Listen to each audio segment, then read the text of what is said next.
I'm an addict named Trevor. Um, when I found out about 10 to 8 that I would be introducing the speaker, I was trying to think what I would say. This is my 21st straight convention, and I met Benjamin at my first convention, and my sponsor at the time told me that I needed to go talk to him because we had a lot in common. And I remember I was asking him experience on the second step, and I thought I was going to get just a 5 or a 10 minute, little discussion about the second step outside of the dance. But any of you that know Benjamin know that was never going to happen. Almost an hour later, we're still going at it.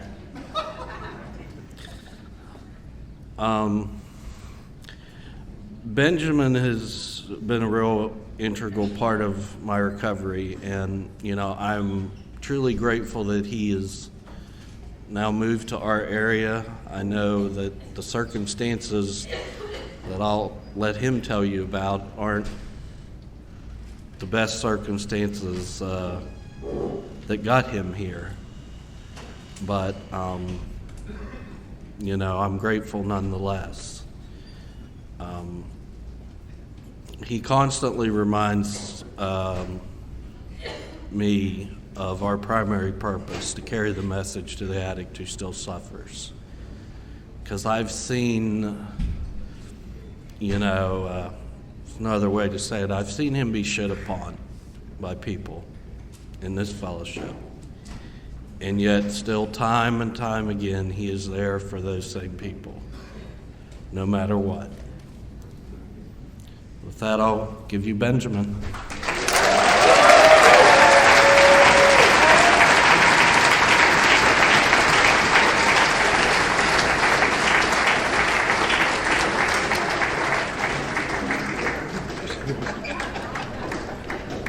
Tall people. Oh, there's a shelf here. I'm an addict called Benjamin. All right. I'd like to thank the Mountaineer Region. I don't know how many of you are aware, but this is a really huge honor, and I've been coming down here for, more conventions than Trevor just talked about, or more years anyway, but they asked me to do this 10 years ago, so I've actually spoke here as the Saturday night speaker once before, and it was on April 26th of 2003, which is my anniversary. So I spoke here the day that I turned 2014 with you all. And then today, just a couple weeks ago, I celebrated my 24th anniversary, and I'm here again. And I don't know how many people get to do this twice.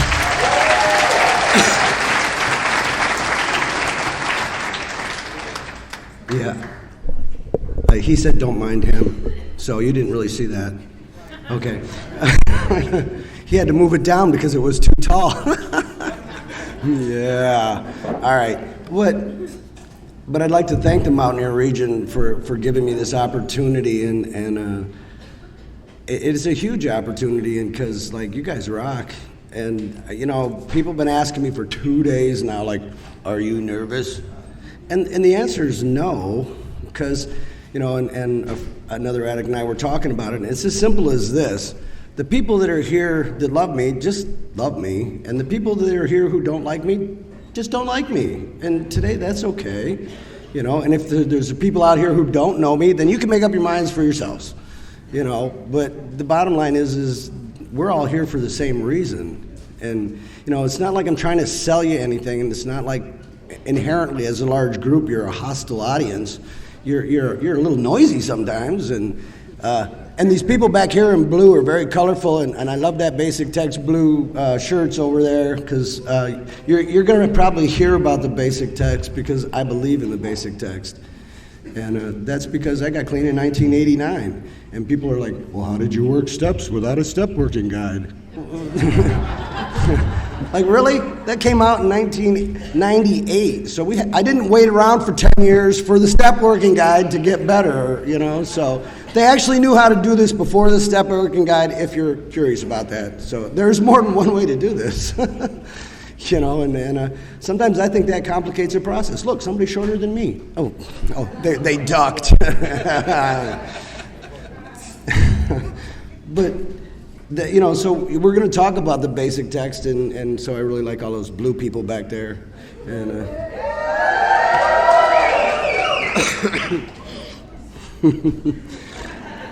and I've talked to a lot of folks this weekend, and you know, there's just the things that I've been thinking about, and I'm just going to share those with you. And they're things like, you guys are amazing as a group of people, and I've been here for 24 years, and I got clean when I was 30 years old, and I sort of grew up here, because when I was like 30 years old physically, I was about 12 when I got here, and I almost caught up with myself. I'm not quite there yet. I might be in my 50s by the time I'm in my 60s. I don't know. But it's better than it was. But if you don't get it, keep coming back, please. And if you don't hear anything else, what they told me when I first got here, and it's been the truth, because, you know, like, the chapter in our Basic Text is not relapse and recovery, it's recovery and relapse.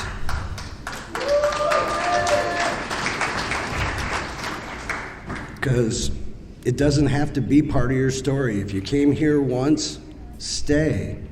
You know, you never have to use again. And if it's not part of your story and you made it back and you're still alive, then stay. Because I've been going to meetings for 24 years, and if everybody I ever saw come in the rooms of Narcotics Anonymous stayed, this would definitely not be big enough. You know, we'd have conventions that we'd have to have in like Madison Square Garden or someplace, I don't know. Or they'd have to build a special NA convention facility to house us all because we all stayed. Unfortunately, that's not the truth. The disease of addiction kills people. When I got clean, they told me the statistic was an addict every minute in 1989 around the world died from the disease of addiction. Today, that statistic is every second. Yeah. And, you know, like, you guys have helped me have a life that, you know, and if you don't believe the stuff in the Basic Text, like you can have a life beyond your wildest dreams, please keep coming back. Because just talk to any of these people, talk to somebody you don't know, just ask them, and they'll tell you, you know, and it's like, you know, one of the poor jokes that goes on around here is that how can you tell if an addict is lying? Yeah, right. But you know what? If you all talk to each other and you tell each other how this works, you're not lying. You know, and today we're capable of sharing a gift that has nothing to do with self-centeredness, that has to do with a gift of survival. The Basic Text that says that this is a fellowship of survival. This is a program of survival. And survival seems like a word like, oh no, all we do is survive. That's not it. We survive the first part so that we can learn to have lives. And I've talked to so many people this weekend. We got graphic artists and musicians and athletes, and somewhere there's a shout out for a guitar playing Italian chef who's here somewhere. Rock on, brother. And you know, we stayed up till 5 o'clock this morning singing old hippie songs. Woohoo! Yeah! I don't know who that was, but right on. But, and you know, it's like I watched people, I played volleyball for a long time today, and I get to play with a bunch of people who are much younger than me that don't care that there's an old guy playing volleyball. And another shout out to the girl that I almost killed. I'm sorry, wherever you are. It was an accident, I swear. But but I watched for a while, and it's like, they don't argue about the game. You can't put that many using addicts in one place and they ain't gonna argue about something or kill each other. But, this fellowship is a huge gift, and over the years I've been able to come down here and talk with people, and, I got clean when I was 30, and to be honest with you, I still feel like I'm 30, and it causes problems, because occasionally I look in the mirror and I say, who's that guy? And our new literature talks about aging in this fellowship, and if you haven't read, I'm going to plug the new literature.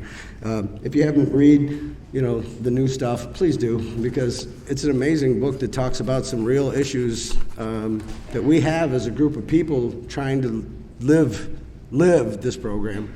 Not lip service the program, and not like do it for 1 hour a day at a meeting, but like the stuff that we deal with that's real, like aging in this fellowship and other kinds of physical and mental disorders that we may encounter in our process, and just some wonderful things that show the maturity of this fellowship. Because when I got clean here, and this is not like, I used for 22 years, I dealt drugs for 17 of those 22 years. I came in here, I've got bullet holes and stab wounds. I've been dead twice and brought back to life. And I know that's not, I used to think, I did jails, institutions, and death. I must be unique. Yeah, see? Because I'm not the only one who did that. So anybody who thinks anything they got going on here is unique, no. But if you want to feel that way, that's okay. You can be special just like the rest of us. So, I did all the consequences of addiction before I got here, but I'm not the only one who did that, and there's so many things that go on here that are such a huge gift that, I don't know how everybody else reacts to it, but addicts die every day that never hear the message of Narcotics Anonymous. Never hear it. They don't know we're here. They don't know there's a better way to live. They don't know that they never have to use again. And they don't know there's a group of people as wonderful as you all that will support them through that process. They don't know that. And they die every day. But the people who come here and hear our message and go back, I'm sorry, we all have how we feel about that, but it makes me angry first and sad second, because, man, it's the greatest gift I was ever given. And if I gave you a gift-wrapped present every day, wouldn't you open it? Because this is important. This is a gift so many people don't get to stay here. They don't, for reasons that this disease is so powerful and so insidious, and we live in denial and isolation and justification, rationalization, substitution, all these fucking things that addiction is, and those things take us out of here, and we leave our presents on the table, and nobody opened them, and they die, and when people come back and say, I made it back, and people are like, that guy just got the 7th white key tag. And it's like, I don't care how many white key tags you get. If you survived, if you didn't die from this stuff out there, but it makes me real sad and sometimes angry. And I know if you've been here any length of time, and if you came in here, you know somebody who died from the disease of addiction. There isn't anybody in this room who doesn't know somebody who died from this disease. I don't believe it. If you're lying. Was an addict talking? Oh, yeah, okay, either one. Because, I stepped over dead bodies to get here. And I've stayed here for 24 years, and I go to a lot of meetings. Ask anybody who knows me. I go to a lot of meetings. And I've been stepping over dead people since I got here. And they're the people that heard the message and had to leave, because this insidious thing is so powerful that we can have the answer in our hand and still end up out there. And maybe one of the reasons I've never left here, I have one white key tag, because our book says recovery and relapse, not relapse and recovery. And like I said, if that's not your story, that's fine too, but just know that there's a lot of people sitting in this room who came here once, and that doesn't make them odd. It just means that they were ready, or that it was so bad that it doesn't matter why they stayed. There's sometimes I don't know why I stayed, but then I look around when you're all here and I'm like, oh yeah, I know why I stayed. Because there's a lot of people in this room I know. And, it's like, I look around here and it's like, this fellowship works. This fellowship has grown up. When I first got clean, I went to a rehab, and I had used for 22 years. I started using daily. That's what I consider active addiction when I use daily. I started that process when I was 8 years old. And it only took 22 years to make it here. But they told me that in 1989 at the rehab of my choice, my employer's choice, that I had 2 diseases, and that they gave me 2 books and 2 schedules and sent me on my way. Now, I didn't know any better because I just used drugs for 22 years, and it's 28 days later, and somebody's like, you got both of these things. And I'm like, shit.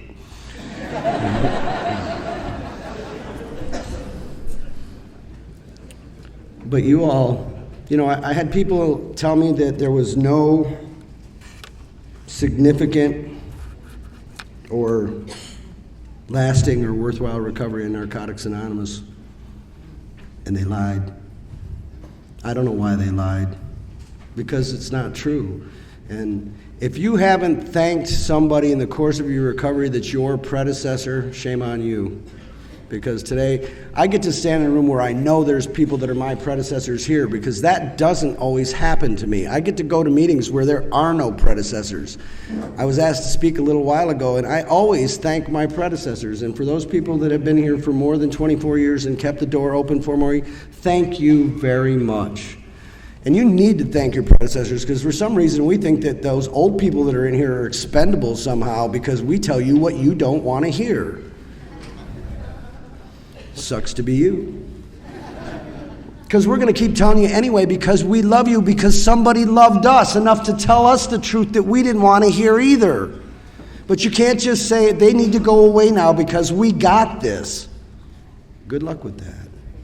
A lot of the people that wrote the basic text, the stories that are in the basic text, a lot of those people are dead, and they didn't all die clean. This disease kills us.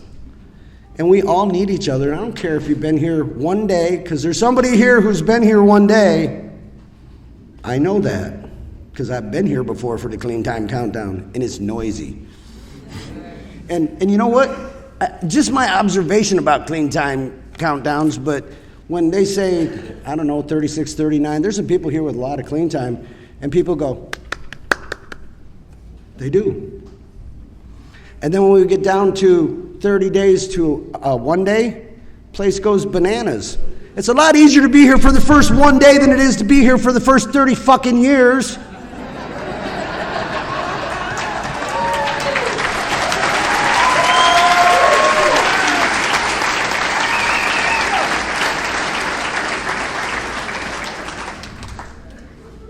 So if you haven't thanked your predecessors and you don't know what hard-won experience is, talk to one of your predecessors, please. Because you don't have to put $1 in the basket for the seventh tradition. The stuff in Narcotics Anonymous is free. You don't have to put $1. The only requirement for membership is a desire to stop using. Right? Do we agree? Yes, sir. Whoa. I know I should have left the hippie clothes on. He said, sir. That's just wrong. That's just wrong. That's just wrong. Yeah.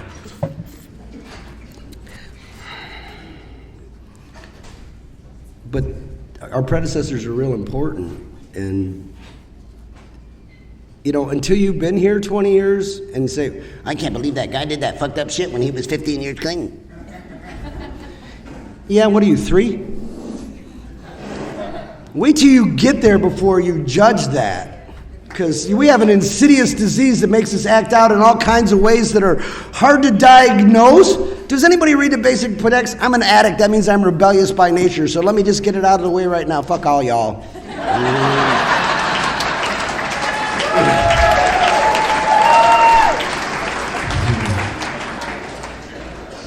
And now that I'm done saying that, I want to say thank you, because whether you're my predecessor or whether you just got here, you help save my life every day.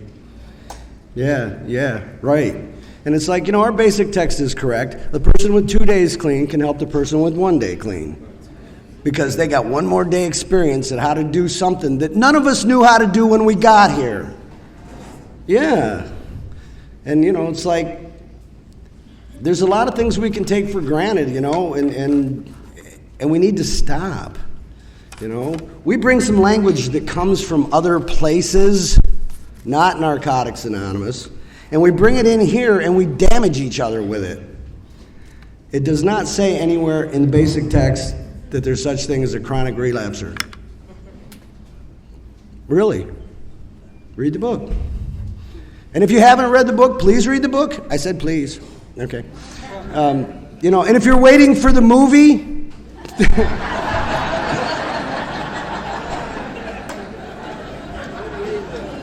we're not making one. And the reason we're not making one is because I have a disease that tells me that I'm the center of the universe, and if we all decide to show up for the curtain call, we're all going to kill each other to be the best addict in that movie. It's true, it is. It's like, oh shit, I did that better than he did. That guy didn't got shit. So read the book, because they're not going to make a movie, And they made one. It was horrible, right? It didn't have anything to do with Narcotics Anonymous, and it was terrible, and you all know what it is, and I ain't going to say it. And if you don't know what it is, don't bother to watch it. And if you don't know what it is, don't ask anybody, and if they do ask you, don't tell them what it is.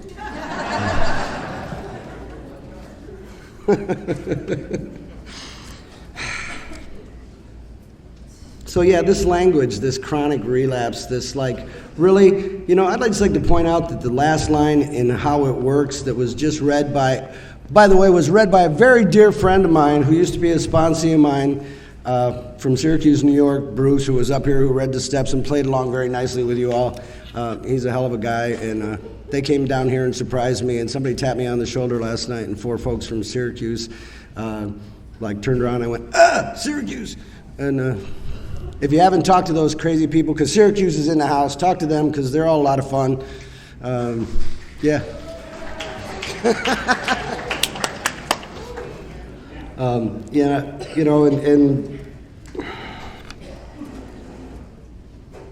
the last line of How It Works is that we are people who must abstain from all drugs in order to recover. Abstinence is a process that happens before recovery. And when we keep going in and out of the rooms, picking up a white key tag and saying, I relapsed again. Do you have a sponsor? What step were you working? Oh, you were on step 1 and you just have one of those sponsors in name and you don't really call them. You didn't relapse. Okay? Really, you didn't. We have to maintain abstinence. Abstinence is a process that exists before recovery. And if we keep damaging each other with this word relapse when it doesn't apply, because we're those people that like to fail. It tells us that in the basic text. We're afraid of failure, we're afraid of success. So we're just plain afraid. But if I can keep using that word and coming in and out of here pretty soon, and then we have that outside entities, which are a traditional violation, which I will try to not do. But the bottom line is we know where that word comes from. That phrase, chronic relapser, doesn't come from our literature. It comes from somewhere else. And give an addict an excuse to use. Oh, I'm sorry, I'm chronic. Well, am I right? I mean, if we tell you that you're chronic to begin with, how hard are you going to try to work the steps? We have to be more gentle with each other in that way. And I'm not all that huggy. When I got clean, it was like, Benjamin, these are meetings about recovery. You don't know anything about recovery. Sit down in that chair, shut up, and maybe you will get to live another day. That's how it was in 1989. It was work the ... or die, and they didn't put ... after it, okay? Well, they didn't, and now it's sort of this we've all been to that meeting that somehow feels like therapy. Yeah, screw that. You have to pay for that. This is free. Remember we talked about it? It's free? Yeah. You don't have to put $1 in the basket. But, if somebody's giving you a suggestion on how to make your life better, to make working the steps easier, or any of the number of things that we go through, how do we deal with our families? How do we deal with our other relationships, our jobs? How do I get my license back? I've never seen so many people that can't drive. See, and we can laugh about that. There's at least 10 people in here, maybe more, who don't have one of those. And if you don't have one of those, please stop driving. Yeah, because this is an honest program, and we're trying to become responsible, productive members of society. And if you don't have a license because they took it away from you because of the consequences of your own damn actions, don't drive. We got a thing called a cell phone and a fellowship. And just ask anybody who knows me. I will come pick you up and take you to the meeting. I will take you to your doctor's appointment. I will take you to the court that you have to go to find out how much money you have to pay and how much time you have to do in jail so that you can get your license back. It's true. So, we all need to behave like we're trying to get better, even if we don't know how. But the how is in all that stuff that people tell you that you hear at meetings. The basic stuff works. It's, part of the story, because Trevor alluded to the fact I've recently relocated, and I really don't want to talk about this, but, somebody told me that what I just told you, that I got to, because I don't want to. Yeah, it's that first step. It tells you how to live it. You read all the stuff and you find out what addiction is and what, it's like jails, institutions, and death, fatal, incurable, progressive, obsession, compulsion, self-centeredness. It's all those little triads of things. And we accept that. And then if you want just how do you live it, it's in the basic text too, in the explanation of the first step. It says, we accept our addiction. It's all those things we just talked about. And our life's just the way they are. Today. I don't know why today isn't in there. It should be, because it's a day-at-a-time program. But nonetheless, we accept our addiction and our lives the way they are. And the only thing constant that I've noticed in this process is change. So you might be living in a halfway house, a three-quarter house. You might be getting a divorce. You might, whatever. I mean, might be. But I can always tell the addicts who come to meetings who have just signed up to go back to school, that go to college, you all buy new sneakers. Swear to God, I walk into a meeting and they think I'm like some sagely guy. And I'm like, you signed up to go to school, didn't you? And they're like, yeah, I did. How did you know? You got new sneakers in the backpack? Don't deny it, you did it. I have a lot of observations like that. But yeah, it's just I accept my addiction, my life the way it is. The next sentence says that if you want to stay clean, you're going to have to do things, even things you don't like doing. That's in the first step. That step applies to every other step after that, because steps work by addition. So when your sponsor gives you a suggestion about how to deal with the fourth step, and but you're going to have to do things, even things you don't like doing, because it's the first step. You can't cherry pick this shit. If you think you can, we have a lot of those white key tags. Well, yeah.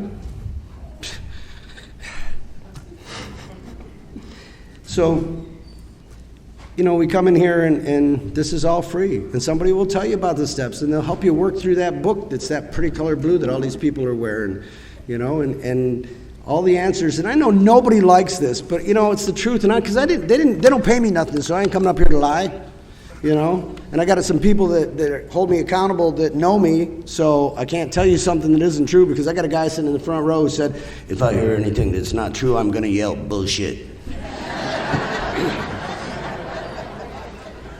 And he will, just in case you were wondering. So, we don't have to pay for this stuff. The only requirement for membership is a desire to stop using.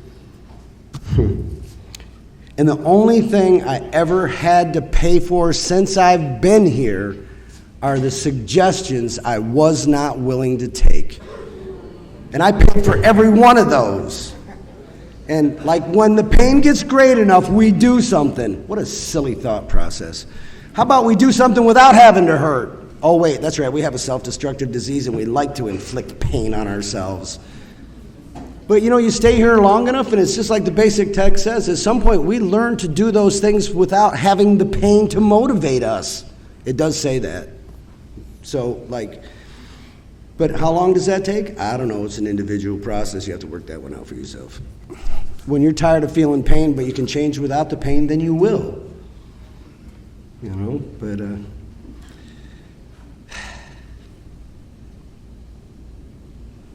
and if you just go to a meeting and think that's recovery, I will tell you you're wrong, and I won't feel bad about telling you you're wrong, because you're wrong. Anybody can behave for an hour.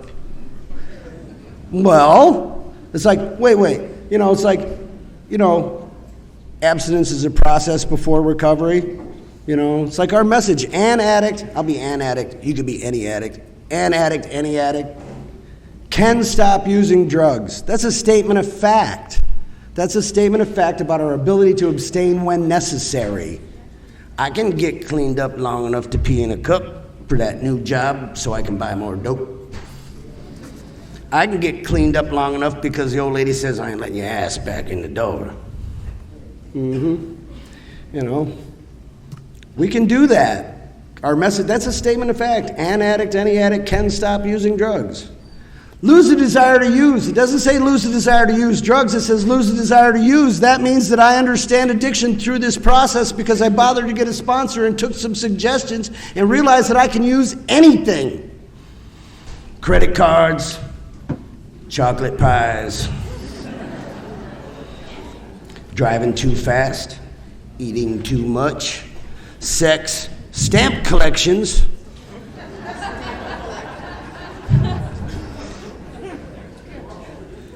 new toys.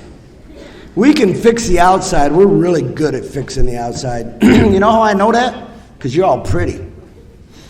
Yeah, you know you are. Y'all looked in the mirror and shit before you came to the meeting. Yeah, we're all pretty. We fix the outside.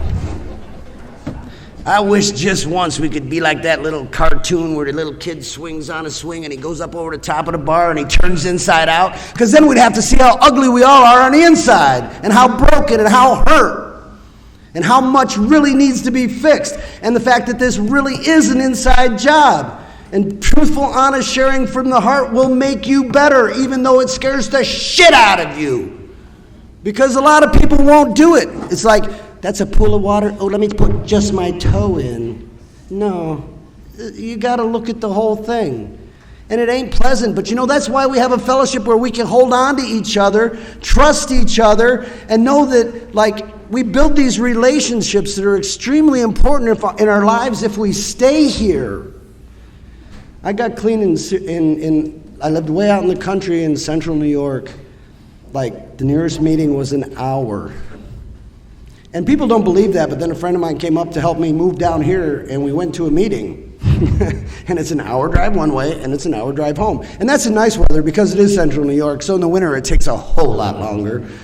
And I went to a meeting every day for the first 3 days I was clean. In a city the size of Syracuse, New York, in 1989, there were 3 meetings. 3. So we had to do something back then that you all don't have to do now. And I was talking about it with a friend of mine who's sitting over there just the other day about we got in cars and talked to each other and drove long distances to go to a meeting. And we would show up, and those 5 people sitting in the middle of little nowhere, sick of each other's shit, the 5 of them, and 4 other people would show up and they'd be like, new addicts! It's seriously, there's different parts of our country that are very geographically challenged as far as how meetings develop and how this fellowship has grown. It's like,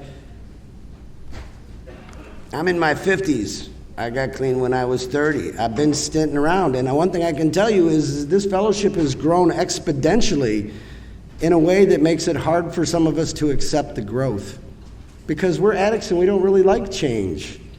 And I like it the way I like it. I like, Benjamin, sit down, shut the hell up, you don't know nothing about recovery. Work the steps or, die.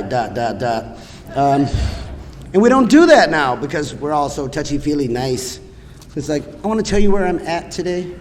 I know where you're at. You're in a Narcotics Anonymous meeting, which means your life ain't going that well. Well, it's true. It's like, I didn't just wake up one day and go, gee, I noticed the lights are on in that church down in the corner on a Friday night, and I've got nothing going on in my social calendar, so I'm going to wander down there and see what the hell they got going on down there. That's not what happened. It's not. And if anybody found Narcotics Anonymous that way, that's really cool. I don't think it happened, but, maybe. Maybe you went to support a friend because you didn't have a problem. I've seen a lot of people get clean that way. I went to support my friend. Oh, she got high, but I stayed clean. Cool. See?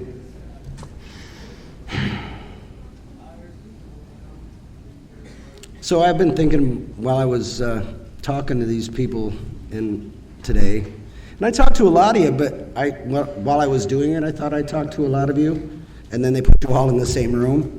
And I realized that I might have talked to a hundredth of you, maybe less.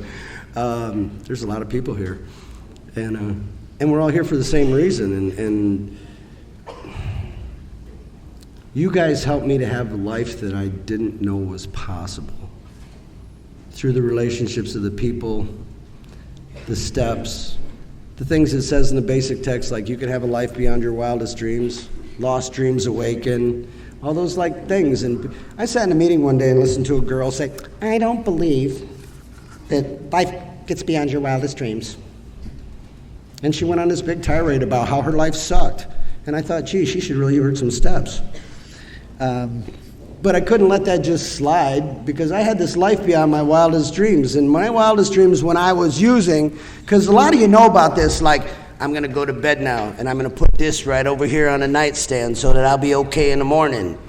And at 2 o'clock in the morning, that thing wakes you up. Yeah. And next thing you know, you're sitting on the toilet backwards.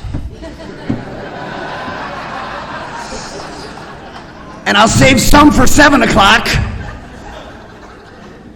so that I can be well enough to go get the next one. Because it stopped working a long time ago. Because when you got something on a nightstand, it's waking you up at 2 o'clock in the morning, it probably ain't working as well as it used to.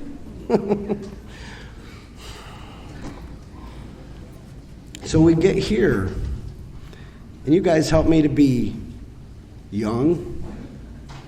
Like I said earlier, I came here when I was 30. I still feel like I'm 30 years old. I'm having real issues with dealing with the guy in the mirror because he doesn't look like the guy I remember when I got here, but I still feel that way. It's like I still feel that way. And I don't know other people who've been here a long time, and I know there's a lot of them here that have been here a long time, but I'm still excited about this process. I still have enthusiasm for this process. I watched so many people that I got clean with walk away that by the time I was 14 years clean, I had the most clean time in my area. And every fucking meeting I went to, I was the old guy. And I didn't want to be the old guy. But I couldn't make those people stay, and I couldn't make them not use, and I couldn't make them not die. And he's shorter than me, too. But we have a lot of short jokes in my world. You just have to understand. So when somebody actually is shorter than me walking across the front, I got to go. Yeah, never mind. Alan offered me a milk crate to stand on when right? Really? Yeah, see? He's still got it. It's actually his hat. Don't let him fool you.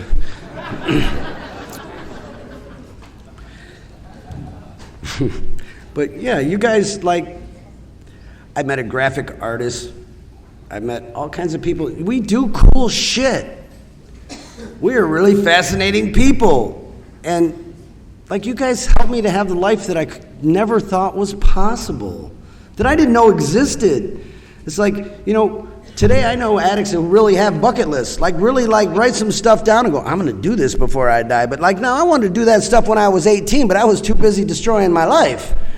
You know, and I got robbed of those dreams. And our basic text says, lost dreams awaken. So if you wanted to do something and you use drugs instead and you're here now, do it.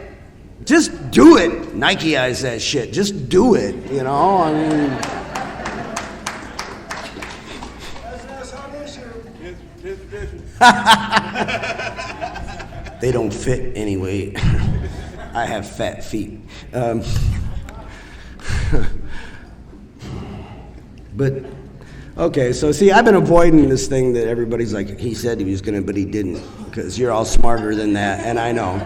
I've been trying to get around it. I've been trying to get around it in my head all day.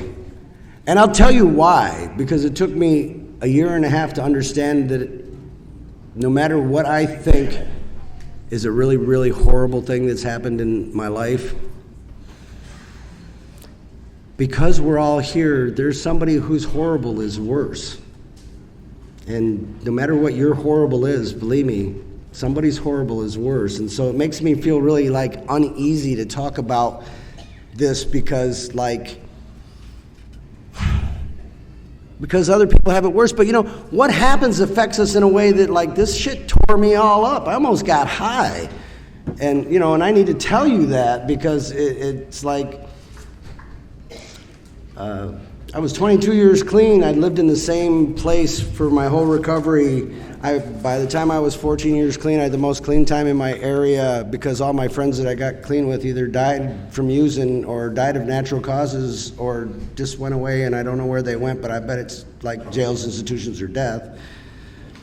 And I watched everybody come in. I knew everybody. I knew them all. I watched them come in, every one of them.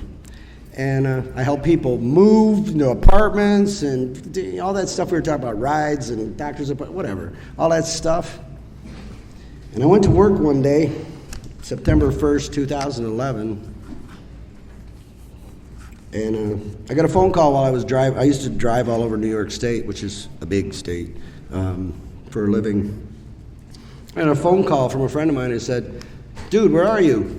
And I told him, when I was about 2 hours away from my home. And he said, your house is on fire. I was like, that's not good. And he said, don't hurry if you're 2 hours away, because when you get here, there's going to be nothing left.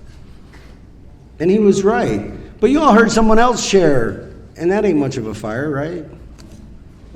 Well, I convinced myself of that for a long enough time. And I want Narcotics Anonymous to work so well, and I don't want you to ever think that it doesn't work so well, that I couldn't talk about it in meetings and tell you how much I hurt, because I wanted you to believe that this worked and I was okay, and I wasn't okay. It's like, and there are things that, like, it's not, like when you hear someone else is horrible, it ain't that bad. But at the time, it was like, I had no way because everybody there had less time and I didn't want anybody to think that it didn't work. So I imploded. And it's like, you know, we talk about in the first step about that reservations will rob us of our recovery. And so we sort of look at some stuff and like, can I stay clean if the dog dies or my mom dies or I lose my job or they foreclose on my house or those fuckers come and repossess my car. Oh, anyway. But sometimes you don't know it's a reservation until you run right up against it.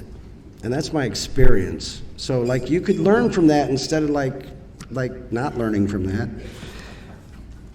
And I sat in meetings and I was in a lot of pain and I ended up in an apartment way out in the country that was farther than that hour to a meeting that it used to be. And then the business that I worked at as a job or a career, those people decided for some reason that they could just stop paying me. And there's all this legal stuff. But like I was watching the mailbox every day trying to get a check so I could put some gas in my car so I could go to a meeting and then not share about how much pain I was in. Because I wanted you to be all right.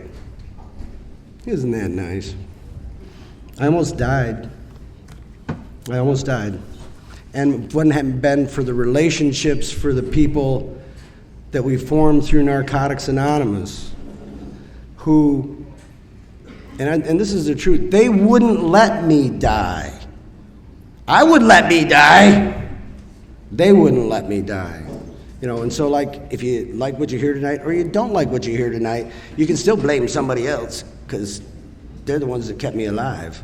Because given my own devices, I would not be here tonight to say anything to you. And I have a dog. She's a really nice dog.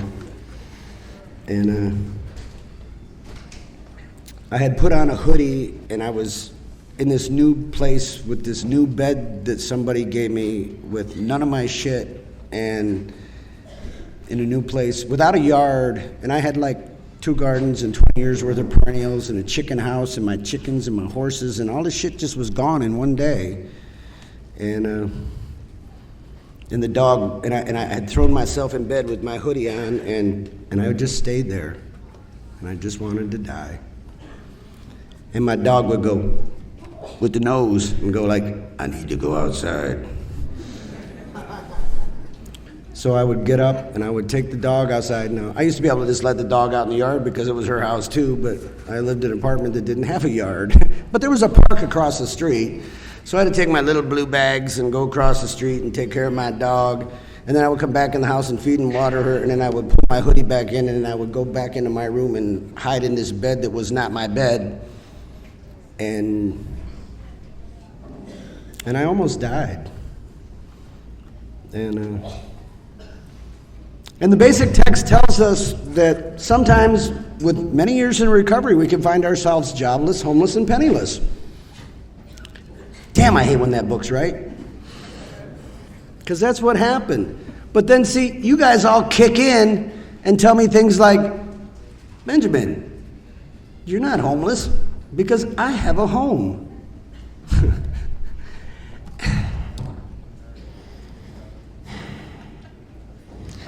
And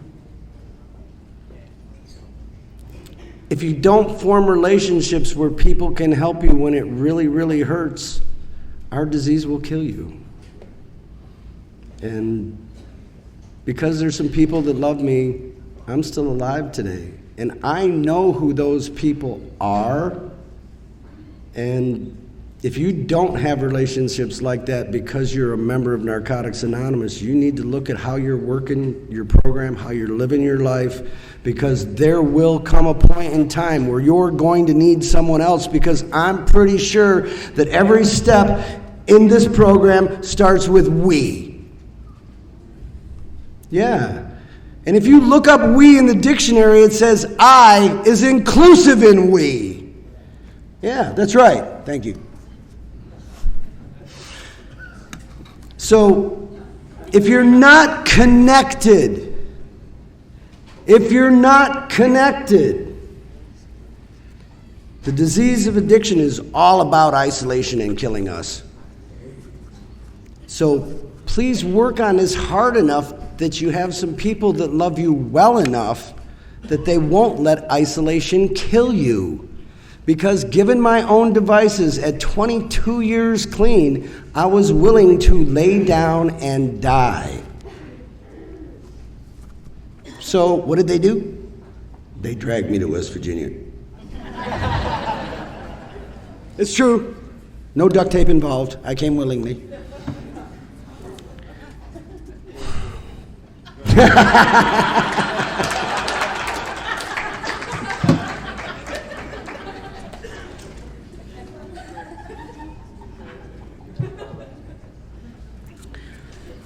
And I believe in face-to-face sponsorship, and I don't like changing sponsors. My first sponsor I had for 14 years, and that's a hard relationship to rebuild. And when you get to be old, it's like, I don't really want to go through all the energy doing that again. But I do know some things from being here about Benjamin, and if I don't have somebody that's right there that I can deal with, I will not do what I'm supposed to do. So I moved to West Virginia, because some people love me and they said, we have a room in the attic and you can sleep there. So I have become the attic in the attic.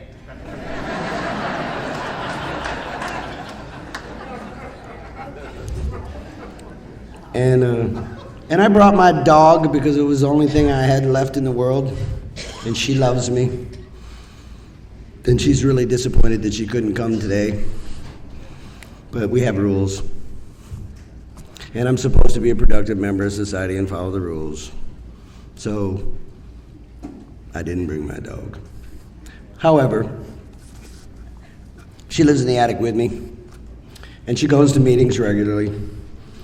And we used to put a little black key tag on her collar, and then we have this 28-day program in Fairmont that we get a lot of indigent attic population that comes and goes very quickly.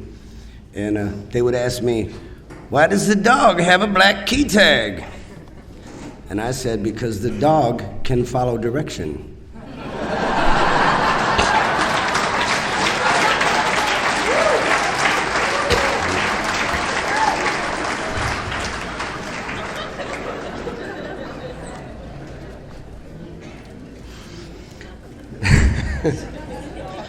And I don't know if all of you are sitting here over in these corners and these corners are aware, but there's back doors back there and they're open.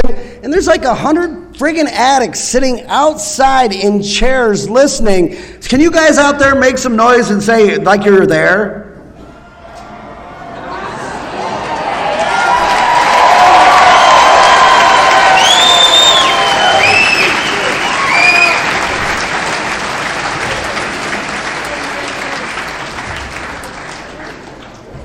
That was fucking cool. I'd also like to say that the people that are outside, a great portion of them are people that are from the north central area of Narcotics Anonymous in West Virginia, and they go to meetings in Fairmont, West Virginia, and I see them on a regular basis because that's where I live today and go to meetings. And changing locations after you've been someplace in a recovery community for about 22 years is really uncomfortable. And the people that are sitting outside and some of them that are sitting inside here who go to meetings regularly in Fairmont, West Virginia have helped me get through a very, very uncomfortable time because this shit works. And they have a very active recovery community in Fairmont, West Virginia, and I will say that again. They have a very active fellowship of recovery in Fairmont, West Virginia in Narcotics Anonymous, and they even were willing to sit way the hell back there, and they hear me talk all the time. And I had to get used to the fact that, I belong in a different area. I came from the heart of New York area of Narcotics Anonymous. They call that Honiana. Go figure, right? But now we're in the North Central, and it's like there's this, it's uncomfortable to change what you know. It's like I knew everybody in every meeting I ever went to because I had been around for so long. And then I moved to Fairmont, West Virginia, and most nights when I go to a meeting, I'm the guy with the most clean time again. But there's a couple people that are really glad I showed up because they don't have to be that person anymore. Thanks a lot. But see, we do things for each other and we don't even realize how important it is. Because we come to narcotics, we grow up, we get a conscience, and we're a whole lot less self-centered. And I've had to adjust to meetings a different way than I'm used to, but I do know that there's a fourth tradition and that's okay. And I was talking with an addict last night, and then somebody tapped me on the shoulder, and I turned around, and there was people from the heart of New York area of Narcotics Anonymous, and one of them was up here reading, but there's 4 or 5 of them back there, and a couple of them I sponsored over the years, and they're all people that I've known the whole time they've been clean, and I just want to tell you guys, thank you, and I love you.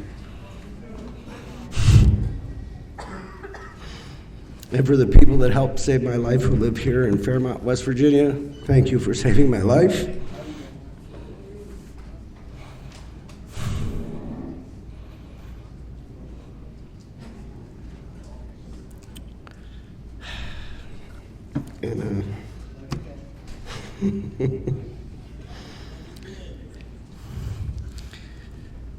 And, like, I wish you would all just stay, please. Just stay. Because this is the best life you're ever going to get the opportunity to have. And so what, did you have to work on it? Because all we were doing before was working on being dead. So if you're new, because we're going to have a clean time countdown and we're going to know who you are. I know they always tell you, keep coming back, and I'm not going to tell you that. I'm going to ask you to please stay. Just stay. It's easier. It's cheaper. That's it. It's cheaper. That's right. Stay, it's cheaper. And you don't have to use no matter what. And I'm a firm believer of the no matter what club. Like, no matter what. And when I cannot be a firm believer in the no matter what club, you believe, and you saved my life. And if none of this makes any sense to you, you're probably not an addict and you should leave now.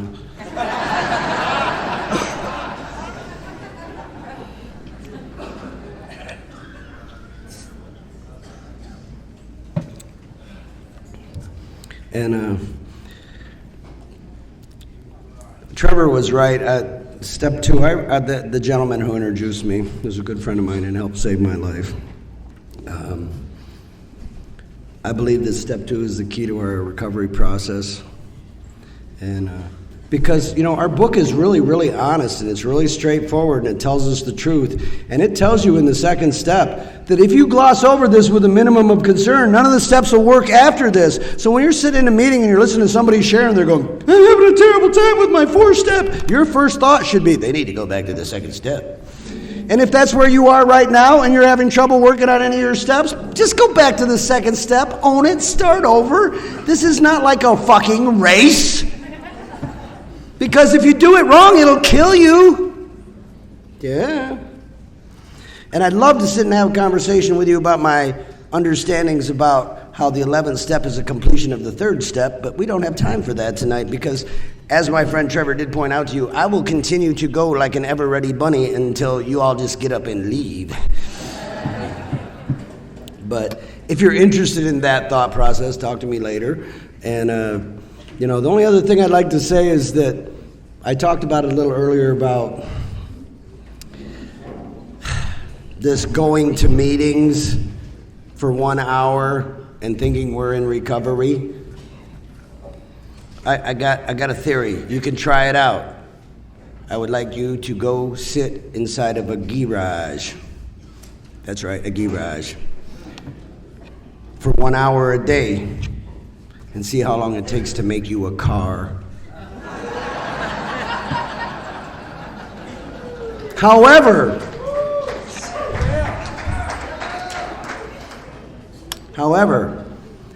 if you do the same thing with the garage that you do with the Fellowship of Narcotics Anonymous, which is use the rest of the hours of the day to practice and do things that we don't want to do because it's uncomfortable and because we want a new way of life and we don't want to sit backwards on a toilet anymore and we don't want to watch any more of our friends or ourselves die, then do something with the rest of that time. And if you do the same thing with the garage, I can go get a frame and bring it to that garage. Now you can go take your problems about how to live and bring it to the meeting.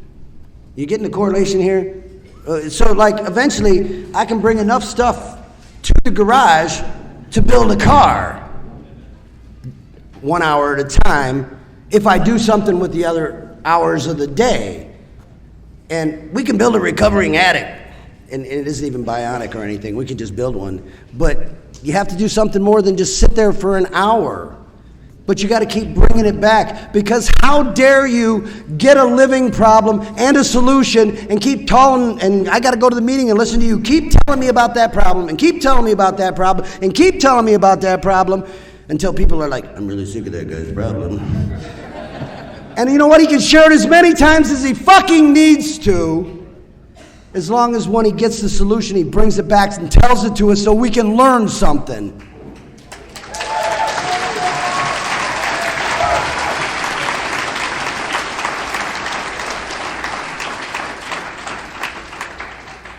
And that's how it works.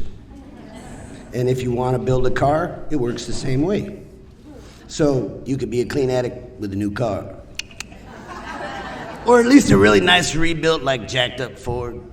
That was an inside joke for anybody who might have just understood that.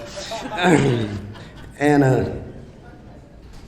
I was at a meeting in St. Petersburg, Florida, about 16 years ago. And there was a gentleman there, and he lives in a wheelchair because he had got his dope, and he was just trying to get out the door when two of us with guns came in the back door to play a little game of rip and run, and he already had his dope in his hand, so he just wanted to get the hell out and use his shit, and he tried to get out the door, and he got shot in the spine, and he ended up living in a wheelchair in the rooms of Narcotics Anonymous. And I was sitting in this room in this meeting, and for anybody who's been to Florida, and I was talking to some people about funny names of groups. Where's the pod people? There they are. Tell them about the pod. Process of Discovery. They had shirts on yesterday that said Pod Squad. Yeah, it is Process of Discovery, which is a line from the basic text. Read it. They not making a movie. And I was at a meeting in Florida, and I read the schedule really quick, and I thought it said our primary purpose. When I got to the meeting, they had a chairperson sitting there, and they had this big stuffed like dolphin on the table, like a plush toy. And the name of the meeting was actually Our Primary Porpoise. Yeah, I know. And that's for you people with rainbows and unicorns, okay? Wherever you are. I heard about that, and I'm still not happy. But there's a fourth tradition, so it's okay if I'm not happy. But this gentleman at this meeting, because see, you thought I forgot where I was, but I didn't. No, really.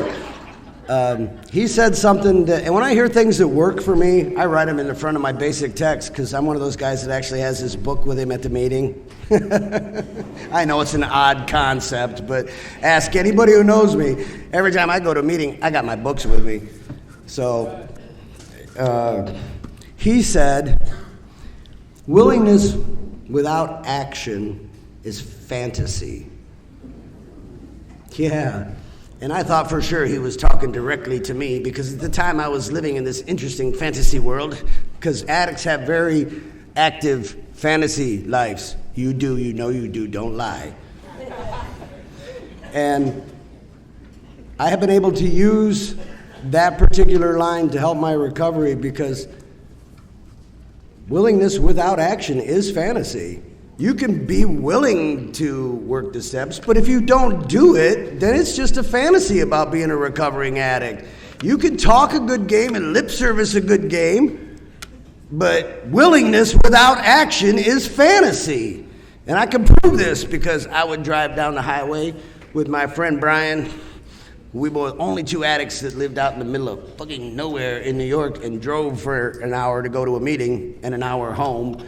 And we'd be driving down the highway in New York, and there's a big billboard that says, "The lotto jackpot is 126 million. And we drive by the sign. I go, "Dude, when I win that, I'm going to buy you a new truck." And he's like, "Cool. Can I have a red one?" I said, "Yes, you can. Deluxe red truck." Well, there's only one problem with this. I didn't buy a ticket yet. So fantasy, it's all fantasy, because willingness without action is fantasy. I'm willing to win the $126 million, but I haven't even bought the fucking ticket. So willingness without action is fantasy, because I'll buy you a new truck too, and you, and you, and you. And if you people ever see that I win the lottery, I don't know you. But again, willingness without action is fantasy. And we can trick ourselves in recovery thinking we're actually doing something when we're doing absolutely nothing.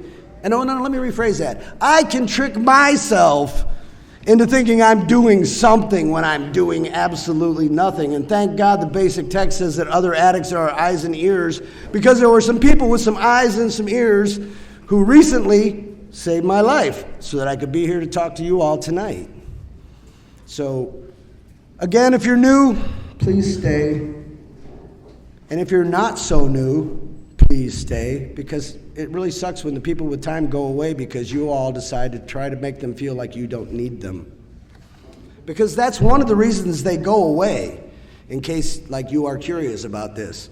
Because we have enough of a life that when you decide that you don't really care about us, we go find.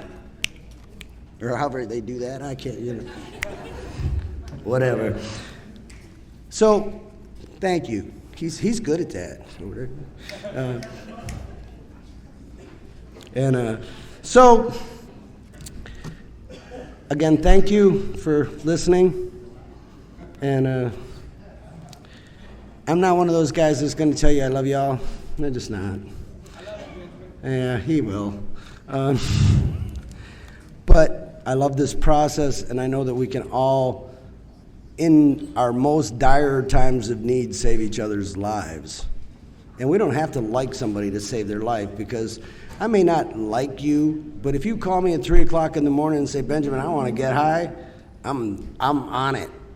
And I'll grab somebody to come along too. We'll have a party, coffee drinking party or something, but we ain't getting high, So whoever the predecessors are, wherever you go to meetings, why don't you try talking to them like they're addicts that's, because we take that moment of silence at the end of the meeting for the addict who still suffers, and I'm pretty sure it doesn't occur to new people that sometimes the addict who's suffering is the person with the most time. So maybe you ought to think about that, because my experience is that's true.